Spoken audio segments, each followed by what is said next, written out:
When you think of the Roaring Twenties, what comes to mind? Probably jazz clubs, flappers, and all that soaring prosperity, right?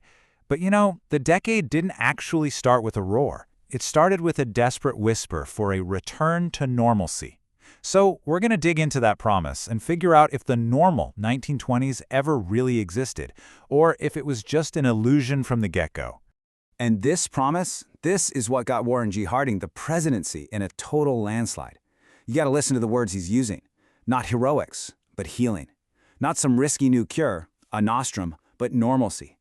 He wasn't promising some grand adventure or a big revolution. He was basically offering a rest stop for a nation that was just completely exhausted, wounded, and desperate for things to calm down. So what made this pretty simple promise of normalcy so incredibly powerful? Well, to really get it, you have to look at what America was dealing with right after World War I. Because the country wasn't roaring, it was reeling from one major shock after another. I mean, the scale of this crisis was just staggering. Think about it. The nation had just lost 115,000 soldiers in the war, only to get hit by a flu pandemic that killed almost 700,000 more people right here at home. On top of that, factories were closing, unemployment shot up to 20%, and this thing called the Red Scare led to all this intense political repression. So, is it any wonder people were desperate for a break? Harding's promise of normal didn't just sound good, it felt like a lifeline. But here's the great irony of it all. The 1920s turned out to be anything but normal. Instead of that calm, healing he promised, what America got was a decade defined by this fierce battle between the past and the future, a time of really deep and, roaring contradictions. And you can see the divide so clearly right here. On one side, you have the new era. We're talking the jazz age, flappers, brand new automobiles, radio for everyone. But then, on the other side, you've got the old guard digging in its heels. Prohibition, a terrifying revival of the KKK, and super strict immigration quotas. This wasn't a nation that was healing. This was a culture at war with itself. So how did the government try to make good on that promise of normalcy? Well, for the Republican Party, which was in charge, the answer was really simple: prosperity. Their entire strategy was to empower American business and just let the good times roll. But that whole strategy came with some serious, and let me tell you, pretty corrupt consequences. I mean, this famous quote from President Calvin Coolidge, it really just says it all.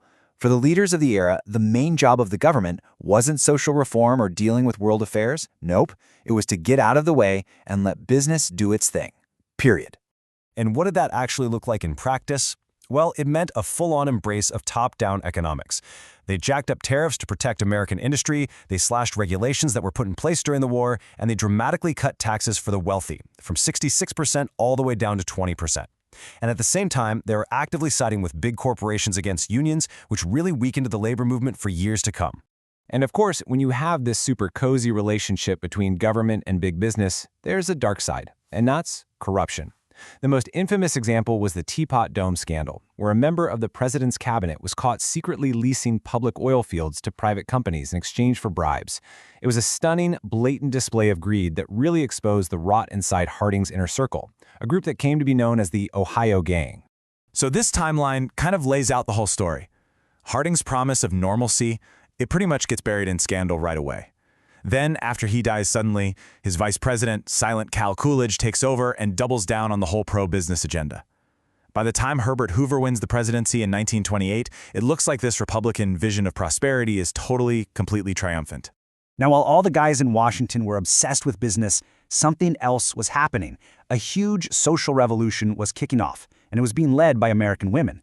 Far from a return to normalcy, women were pushing the country forward into this brand new, uncharted territory of rights and activism. 1920 was a complete game changer. For women, getting the right to vote wasn't the finish line. No way. It was the starting gun. Now that they were armed with actual political power, female activists unleashed all this energy on a whole new set of issues, and they really started to fundamentally change American society. But what's really fascinating here is that these activists, they didn't all want the same thing. They weren't all on the same page. You had one group that was focused on social purity, things like enforcing prohibition. Then you had others pushing for special laws to protect women and kids in the workplace. And then you had this more radical wing, led by Alice Paul, who were demanding nothing less than full constitutional equality. They were pushing for an equal rights amendment. Okay, so as we're getting to the end of the decade, the economy is booming, at least on the surface, and the Republican leadership seems totally victorious. The 1928 election felt like the ultimate victory lap, the final validation of their whole approach. You know, the very top of the mountain, right before the whole thing goes off a cliff. And here it is. This might be the single most potent expression of the decade's incredible and ultimately tragic optimism. While campaigning for president in 1928, Herbert Hoover declared that America was on the verge of eliminating poverty itself. In hindsight, knowing the Great Depression was literally just 1 year away, this quote is just dripping with dramatic irony. It was the absolute high-water mark of a beautiful but dangerous illusion. Which, brings us right back to our original question. The Roaring '20s were a decade of incredible progress, for sure, but also deep, deep conflict and corruption. So was that promise of a simple, stable normalcy, was it just a fantasy from the very start? A comforting illusion for a nation that wasn't actually healing, but was instead fracturing in all these new and profound ways?